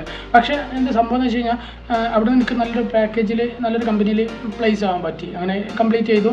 അങ്ങനെ ഇരിക്കുമ്പോഴാണ് പിന്നെ അന്ന് വീട്ടിലൊന്ന് ഇരിക്കുന്ന ടൈമിലാണ്, അന്ന് ഒന്നുകൂടി ഫൈനാൻഷ്യലായിട്ട് കുറച്ചും കൂടി ഡൗൺ ആയ സമയത്താണ്. അന്ന് എനിക്ക് ബ്രോട്ടർ ടൈമിൽ അത്യാവശ്യം നല്ല സപ്പോർട്ട് ഉണ്ടായിരുന്നു. അതുകൊണ്ട് കുറച്ച് കാലം ഞാൻ ഒരു 2 മാസത്തോളം ഞാൻ വീട്ടിലിരുന്നിട്ടാണ് വർക്ക് ചെയ്തിട്ടുണ്ടായിരുന്നത്. അപ്പോൾ ആ സമയത്ത് തന്നെ വേറെ കുറച്ച് ആൾക്കാർ സപ്പോർട്ട് ചെയ്തു. പിന്നെ വീണ്ടും തിരിച്ചു പോകാമെന്നുള്ള പ്ലാനിലായപ്പോഴത്തേന് എനിക്ക് പ്ലേസ്മെൻറ്റ് കിട്ടി. അപ്പോൾ അത് നിഖിൽ സാർ എന്ന് പറഞ്ഞിരുന്നു, എനിക്ക് കുറച്ചും കൂടി കംപ്ലീറ്റ് ചെയ്യുന്നുണ്ട്, നമുക്ക് വേറൊരു പരിപാടി ഉണ്ട്, അദ്ദേഹത്തിൻ്റെ വേറെ കെയർ ഓഫിലുണ്ട്, നല്ലൊരു പ്ലേസ്മെൻറ്റ് എന്നുള്ള ലെവലാണ്. അപ്പോൾ എനിക്ക് പിടിച്ചെടുക്കാൻ കുറച്ച് ബുദ്ധിമുട്ടുണ്ടായതുകൊണ്ട് ഞാൻ എന്ത് ചെയ്തു, ഞാൻ ഈ ഒരു പ്ലേസ്മെൻറ്റിൽ കാര്യം ഇത് മോശം എന്നല്ല, അടിപൊളി കമ്പനിയായിരുന്നു, സ്റ്റാർട്ടപ്പ് ആയിരുന്നു. അതിപ്പോഴും ഉണ്ട്, ക്രിയേസ് ടെക്നോളജീസ് എന്ന് പറയും. അപ്പോൾ ആ ഒരു കമ്പനി അടിപൊളി, അവിടുത്തെ MD ഒരു രക്ഷയില്ല കേട്ടോ, അടിപൊളി കമ്പനിയാണ്. പക്ഷേ പിന്നെ അദ്ദേഹത്തിൻ്റെ അതായത് ഫൗണ്ടർഷിപ്പിലുള്ള ഒരാൾ താന്നൂരുള്ള നമ്മുടെ നാട്ടുകാരനാണ്. പക്ഷെ എനിക്കറിയില്ല, എൻ്റെ പ്രോജക്റ്റ് മാനേജറായിട്ടും ഞങ്ങൾ കുറേ കാലം പരിചയപ്പെട്ട് അദ്ദേഹം കോയമ്പത്തൂരൊക്കെ ആയിരുന്നു. അപ്പോൾ പരിചയപ്പെട്ട അവസാനം താന്നൂരെന്നൊക്കെ പറഞ്ഞു, ഞാൻ പുല്ലൂരാന്നൊക്കെ സംസാരിച്ചു. അപ്പോഴാണ് പറഞ്ഞത് ഞാൻ ഇന്ന സ്ഥലത്താണ്, എനിക്ക് അറിയുമോ ചോദിച്ചു, പുത്തന്തേരി എന്നൊക്കെ പറഞ്ഞ അവിടെ ഉള്ള ആളാണ്. ഇങ്ങനെയൊക്കെ പറഞ്ഞ് സംസാരിച്ചത് ഞങ്ങൾ നാട്ടുകാരാണെന്നുള്ളതൊക്കെ പിന്നീടാണ് അറിയണത്. അപ്പോൾ അങ്ങനെയൊക്കെ നല്ല അടിപൊളി വൈബായിരുന്നു അവിടെ, കുഴപ്പമൊന്നുമില്ല. പക്ഷേ വർക്ക് ഫ്രം ഹോം ആയിരുന്നു. ഞാനിതുവരെ ആ കമ്പനിക്ക് ഡയറക്റ്റ് പോയിട്ടില്ല, പോകേണ്ടി വന്നത്, കാരണം ഫുള്ള് 100% റിമോട്ട് ആയിട്ടുള്ളൊരു കമ്പനിയായിരുന്നു. അത്യാവശ്യം കുഴപ്പമില്ല, ദുബായ് ബേസ്ഡ് കമ്പനിയാണ്. പിന്നെ അവിടുന്ന് 1 year കംപ്ലീറ്റ് ചെയ്യാം. പക്ഷേ അവിടെ കയറിയപ്പോഴാണ് എന്നോട് കമ്പനി പറഞ്ഞത് കാര്യം അത് കോട്ട്ലിനിലാണ്, അത് നേറ്റീവ് ആൻഡ്രോയിഡിലാണെങ്കിലും. പിന്നീട് അവിടുന്ന് കയറി ഏകദേശം 1 year ആവുന്ന ടൈമാണ്. അപ്പോൾ അതിന് മുമ്പ് ഞാൻ അവിടെ കയറി ഉടനെ തന്നെ എന്നോട് പറഞ്ഞു കോട്ട്ലിനിലാണ് കയറിയെന്നുണ്ടെങ്കിൽ എന്നോട് പറഞ്ഞു 2 ആഴ്ച എനിക്കൊരു മാസം സമയം തരാം, ഫ്ലട്ടർ പഠിക്കണം എന്ന് പറഞ്ഞു. ആ ഫ്ലട്ടറിലാവും നമുക്ക് ഇനി വർക്ക് വരിക. കോട്ട്ലിനിൽ നമുക്ക് എപ്പോഴെങ്കിലുമൊക്കെ മെയിൻ്റനൻസ് വർക്ക് ഉണ്ടെങ്കിൽ ഉണ്ടാവുള്ളൂ, അതുകൊണ്ട് ഫ്ലട്ടർ പഠിക്കണം എന്ന് പറഞ്ഞു. അപ്പോൾ ഞാൻ പറഞ്ഞു ആയിക്കോട്ടെ നോക്കാമെന്ന് പറഞ്ഞു. അങ്ങനെ ഫ്ലട്ടർ എന്ത് ചെയ്തു, സ്റ്റാർട്ട് ചെയ്തു. 2 ആഴ്ചക്കുള്ളിൽ ഫ്ലട്ടർ എനിക്ക് പഠിക്കാൻ പറ്റി. കാരണം ഞാൻ കോട്ട്ലിനിൽ എത്ര വലിയ റിസ്ക് എടുത്തുകൊണ്ട് നമുക്കറിയാലോ ക്രോസ് പ്ലാറ്റ്ഫോമും നേറ്റീവും തമ്മിൽ ഭയങ്കര കണക്ഷൻസ് ഉണ്ട്. പക്ഷേ നമുക്കത് രണ്ട് പ്ലാറ്റ്ഫോം ആണെങ്കിൽ 2 രീതിയിലാണെങ്കിലും നമുക്ക് പെട്ടെന്ന് കുറച്ചും കൂടി ബെറ്റർ ആയിട്ട് ലേൺ ചെയ്യാൻ പറ്റുക എന്തായാലും ഫ്ലട്ടറാണ്. കാരണം കോട്ട്ലിൻ്റെ പോലെയല്ല, കോട്ട്ലിൻ ഇപ്പോൾ ലേറ്റസ്റ്റ് കുറച്ച് ബെറ്റർ ആണെന്ന് തോന്നുന്നു, കുറച്ച് കോൺസെപ്റ്റുകളെ വ്യത്യാസങ്ങളുള്ളൂ. അപ്പോൾ അതുകൊണ്ട് രണ്ട് ലെവലിലാണല്ലോ 2 ട്രെയിന്. അപ്പോൾ ആ ഒരു കാര്യങ്ങൾ പഠിച്ചെടുക്കാൻ കുറച്ച് ബുദ്ധിമുട്ടുണ്ടായിട്ടുള്ളൂ. അതുകൊണ്ട് തന്നെ ഈ കോട്ട്ലിനിൽ എടുത്ത റിസ്കിൻ്റെ 10 ഭാഗം എനിക്ക് എന്തായിട്ടില്ല, നമുക്ക് ഫ്ലട്ടർ പഠിക്കാൻ ഉണ്ടായിട്ടില്ല. അപ്പോൾ അത് പെട്ടെന്ന് പഠിച്ചു.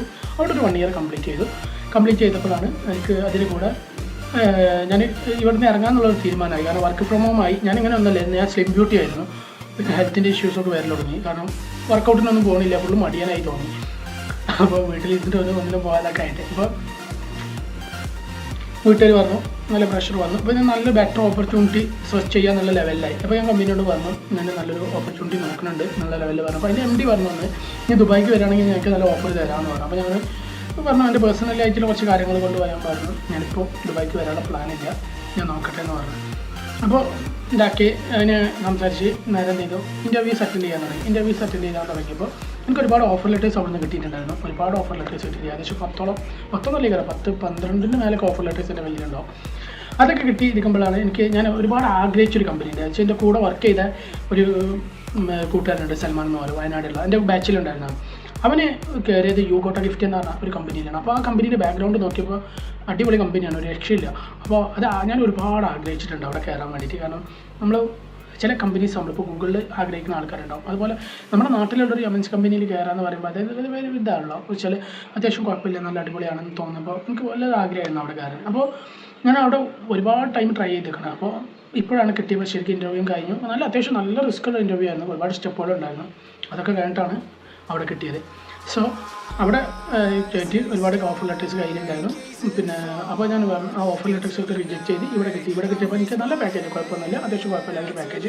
അവിടെ ഏറ്റവും കമ്പനീസിലൊക്കെ ഏറ്റവും നല്ല പാക്കേജ് കൊടുക്കുന്ന അടിപൊളി കമ്പനിയാണ് കേട്ടോ അത്. അവിടെ കോഴിക്കോട് തന്നെ ഏറ്റവും നല്ല സാലറി പാക്കേജ് കൊടുക്കുന്ന കമ്പനിയാണിത്. അത്ര ബെറ്റർ കമ്പനിയാണ്. അപ്പോൾ ആ ഒരു ലെവലുള്ള കമ്പനിയാണ്, ഒരു അത്യാവശ്യം നല്ല എക്കോസിസ്റ്റമുള്ള ആ ഒരു ലെവലിലുള്ള കമ്പനി ആയപ്പോൾ എനിക്ക് ഇൻട്രസ്റ്റ് തോന്നി. ഞാൻ അവിടെ കയറി അവിടെ സ്റ്റാർട്ട് ചെയ്തപ്പോൾ ഹാപ്പി ആയിട്ട് എന്ന് പോകണം.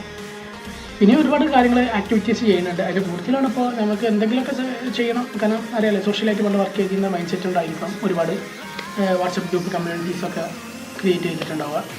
പിന്നെ ഒരുപാട് കാര്യങ്ങൾ ആക്ടിവിറ്റീസ് ചെയ്യണമെന്നുണ്ട്. അപ്പോൾ അതിൻ്റെ കൂടുതൽ ഇങ്ങനെ വർക്കൗട്ട് ചെയ്ത് ഇങ്ങനെ പോകണം. അതിൻ്റെ കൂടെ ഡിഗ്രി ഉണ്ടായിരുന്നു, ഡിഗ്രി BSc കമ്പ്യൂട്ടർ സയൻസ് അത് ചെയ്യുന്നുണ്ട്. പിന്നെ ഇപ്പോൾ BTechൻ്റെ കാര്യങ്ങളൊക്കെ നോക്കിക്കൊണ്ടിരിക്കുന്നുണ്ട്. അങ്ങനെ മുന്നോട്ട് പോകുന്നുണ്ട്. അപ്പോൾ ഇത്തരം കാര്യങ്ങളൊക്കെയാണ്. ഇതിൽ പിന്നെ കുറേ ആൾക്കാർ കാര്യങ്ങൾ മിസ്സായി പോയിട്ടുണ്ട്. അപ്പോൾ പിന്നെ കുറച്ച് പേഴ്സണലി രഹസ്യമാക്കി വെക്കേണ്ട കുറച്ച് കാര്യങ്ങളുണ്ടല്ലോ, അതെന്തായാലും പബ്ലിക്കിൽ പറയാൻ പറ്റുള്ളൂ. അപ്പോൾ അതൊക്കെ തന്നെയാണ് ലൈഫിൽ ഉണ്ടായിട്ടുള്ളത്. പിന്നെ എന്താ പറയുക, ഇപ്പോൾ ഇവിടെ പല ആൾക്കാർ പറയുന്നുണ്ട്. ഇപ്പോൾ പല ആൾക്കാരോടും പറയാനുള്ളത് എന്താണെന്ന് വെച്ച് കഴിഞ്ഞാൽ, എൻ്റെ ഒരു അഭിപ്രായമാണ് പറയണത്, എല്ലാവരും ഇതല്ല. നമ്മുടെ ജീവിതത്തിൽ എപ്പോഴും എത്രത്തോളം സ്ട്രഗിൾ അനുഭവിക്കുന്നുണ്ടോ അത്രത്തോളം നമ്മൾ ഉയരും. ഒരു സ്ട്രഗിൾ അനുഭവിക്കാത്തവന് ഒരിക്കലും ഉയരില്ല. അവൻ ആ ഒരു സ്റ്റേജ് ചെറുതായിട്ട് ഉയർച്ച ഉണ്ടാവുക എന്നല്ലാതെ അവൻ അതിനപ്പുറത്തേക്ക് ഓവർകം ചെയ്യാനുള്ളൊരു കപ്പാസിറ്റി അവന് കിട്ടില്ല. പക്ഷെ ഒരു സ്ട്രഗിൾ അനുഭവിച്ചവനെ സംബന്ധിച്ചിടത്തോളം അവന് ഏറ്റവും പീക്ക് ലെവലിൽ നിന്നാണ് വരുന്നത്, അത്ര അനുഭവിച്ചിട്ടുള്ള ഒരു ലെവലിൽ നിന്നാണ് വരുന്നത്. അതുകൊണ്ട് തന്നെ അവനക്ക് ഏതൊരു മേഖലയും ഓവർകം ചെയ്യുക എന്ന് പറയുന്നത് ഇച്ചിരി കൂടി അവൻ്റെ തിങ്കിങ് അത്ര ഉയരത്തിലായിരിക്കും. അതുകൊണ്ട് നിങ്ങൾ ഹാർഡ് വർക്ക് ചെയ്യാം. അത് ഹാർഡ് വർക്ക് ചെയ്ത് കഴിഞ്ഞാൽ നിങ്ങൾക്ക് അച്ചീവ് ചെയ്യാൻ പറ്റും. ജീവിതത്തിലൊരു കാര്യം മനസ്സിലാക്കുക, എന്നും ഒറ്റക്കാണ് എന്നുള്ള കാര്യം മനസ്സിലാക്കുന്നത്. എവിടെ നിന്ന് അത് മനസ്സിലാക്കി തുടങ്ങുന്നോ അവിടെ നിന്ന് നിങ്ങൾ വിജയിക്കാൻ തുടങ്ങും. ഈ ഒരു വാക്ക് ഒരിക്കലും മറക്കാതിരിക്കുക. ജീവിതത്തിൽ നിങ്ങൾ ഒറ്റക്കാണ്, നിങ്ങളെ കൂടെ ആരും ഉണ്ടാവില്ല. നിങ്ങൾ ഒറ്റക്കാണ്. ആ ഒരു ബോധം നിങ്ങൾക്ക് എന്ന് വരുമോ അന്ന് നിങ്ങൾ രക്ഷപ്പെടാനുള്ള പണിയെടുത്തോണ്ടായിരിക്കും. അത് മനസ്സിലാക്കി കഴിഞ്ഞാൽ നിങ്ങളുടെ ജീവിതം ഹാപ്പി ആയിരിക്കും. സോ ഞാൻ പറയാം ഉദ്ദേശിച്ച് ഇതിലെന്തെങ്കിലും കാര്യങ്ങൾ മിസ്സായി പോയിട്ടുണ്ടെങ്കിൽ എന്നോട് ചോദിക്കാം. എനിക്കറിയുന്ന കാര്യങ്ങൾ ഞാൻ പറഞ്ഞുതരാം. അപ്പോൾ ഇങ്ങനെയൊക്കെയാണ് കാര്യങ്ങൾ. നമ്മൾ വർക്കൗട്ട് ചെയ്യുക, ഹാർഡ് വർക്ക് ചെയ്യുക. നമ്മൾ നല്ലൊരു പ്രൊഫഷനിൽ അല്ലെങ്കിൽ നല്ലൊരു കമ്പനി കിട്ടിയാലും നമ്മൾ വർക്ക് സ്റ്റോപ്പ് ചെയ്യാതിരിക്കുക, മാക്സിമം ലേൺ ചെയ്തുകൊണ്ടിരിക്കുക. ലേൺ ചെയ്തത് എക്സിക്യൂട്ട് ചെയ്യാൻ നോക്കുക, അല്ലെങ്കിൽ ഇന്നോവേഷൻസ് ഉണ്ടെങ്കിൽ അത് കൊണ്ടുവരാൻ ശ്രമിക്കുക. ആ രീതിയിൽ നമ്മൾ വർക്കൗട്ട് ചെയ്തുകൊണ്ടേയിരിക്കുക. നമുക്ക് എവിടെയെങ്കിലും ഒരു ലക്ഷ്യം ഉണ്ടെങ്കിൽ ലക്ഷ്യം നമ്മൾ ഗോൾ സെറ്റ് ചെയ്യുക, ഗോളിന് വേണ്ടിയിട്ട് വർക്കൗട്ട് ചെയ്യുക. നമ്മൾ റിജക്ഷൻസ് എടുക്കുക, റിജക്ഷൻ ഓവർകം ചെയ്യാൻ വേണ്ടിയിട്ട് വീണ്ടും വർക്കൗട്ട് ചെയ്യുക. അങ്ങനെ ഫിയർ, ഇൻ്റർവ്യൂ ഫിയർ പല ആൾക്കാർക്കുള്ള കാര്യമാണ്. അപ്പോൾ അതിന് ഇൻ്റർവ്യൂ അറ്റൻഡ് ചെയ്തുകൊണ്ടേയിരിക്കണം. കിട്ടില്ല എന്നുള്ളതല്ല, ഇൻ്റർവ്യൂ അറ്റൻഡ് ചെയ്തുകൊണ്ടേയിരിക്കുക. അപ്പോൾ ആ ഫിയർ അങ്ങോട്ട് പോകും. ഇപ്പോൾ നമ്മൾ കുറച്ച് ചാടി നീന്തൊക്കെ പഠിക്കില്ല എന്ന് വിചാരിച്ചുകൊണ്ട് നമ്മൾ പേടിച്ച് നിൽക്കണം, നീന്തൽ പഠിക്കില്ല ഒരിക്കലും. അപ്പോൾ നമ്മൾ അതിലേക്കാണ് ചാടി നമ്മൾ സെറ്റാക്കി അതിന് എന്താ പറയുക പ്രാക്ടീസ് ചെയ്തിട്ടുള്ള നമ്മൾ നീന്തൽ പഠിക്കുക. അതേപോലെ തന്നെയാണ് ഈ കോഡിങ്ങൊക്കെ. ഏത് മേഖല നോക്കുകയാണെങ്കിൽ അങ്ങനെ തന്നെ. അപ്പോൾ നമ്മളത് വർക്കൗട്ട് ചെയ്യുക, പ്രാക്ടിക്കലാക്കിയിട്ട് നമ്മൾ ചെയ്യുക, നമ്മൾ അച്ചീവ് ചെയ്യുക. എൻ്റെ എന്താ പറയുക, ഞാനും ഒരുപാട് വർക്കൗട്ട് ചെയ്തുകൊണ്ടിരിക്കുന്നുണ്ട്, എന്നെക്കൊണ്ട് ആവുന്ന രീതിയിൽ വർക്കൗട്ട് ചെയ്തുകൊണ്ടിരിക്കുന്നുണ്ട്. എല്ലാവർക്കും ഞാൻ നന്ദി അറിയിക്കുന്നു. നിങ്ങൾക്ക് നല്ലൊരു ഭാവി ആശംസിക്കുന്നു. നന്ദി, നമസ്കാരം.